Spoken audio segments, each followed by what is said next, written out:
జపాన్‌లో ఫ్రూట్స్ రేట్లనేవి ఒక ఎత్తులో ఉంటే, ఈ పుచ్చకాయలు మాత్రం ఇంకొక రేట్ అనమాట. సో, ఇవి ఒక్క పుచ్చకాయ వచ్చేసి 3219 యెన్స్ అంటే మన్నాన్‌లో దగ్గరగా 17,000-18,000 రూపాయలనమాట. సో, ఎందుకింత ఎక్స్‌పెన్సివ్‌గా ఉంటాయంటే, ఈ పుచ్చకాయలు ఉత్తర జపాన్‌లో హొక్కైడో అనే ద్వీపంలో మాత్రమే ప్రత్యేకంగా పెరుగుతాయన్నమాట. సో, వీటి ప్రొడక్షన్ తొహమా అనే పట్టణంలో జరుగుతది.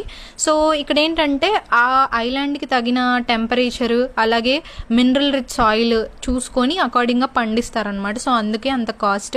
సో, చిన్న కాయలు వచ్చేసి 1000 యెన్స్ అంటే మన దగ్గర 530 రూపాయలనమాట. ఈ పుచ్చకాయలే కాదు, మిగతా అన్ని ఫ్రూట్స్ కూడా వేరే కంట్రీస్తో కంపేర్ చేసుకుంటే జపాన్లోనే ఎక్కువ ఖరీదైనవి అనమాట. సో, దీనికి కారణం ఏంటంటే జపనీస్ పీపుల్ చాలా పర్ఫెక్ట్గా ఉంటారు. సో, వీళ్ళు క్వాలిటీని ఎక్కువ ప్రిఫర్ చేస్తారనమాట క్వాంటిటీ కంటే. సో, వేరే దేశాల్లో ఉన్న వాళ్ళకి ఇది ఎక్స్పెన్సివ్గా అనిపిస్తుంది, కానీ జపాన్లో వచ్చే జీతాలకి తగినట్లుగానే అక్కడ కాస్ట్ ఆఫ్ లివింగ్ ఉంటుంది కాబట్టి సో కంగారు పడాల్సిన పనేం లేదనమాట.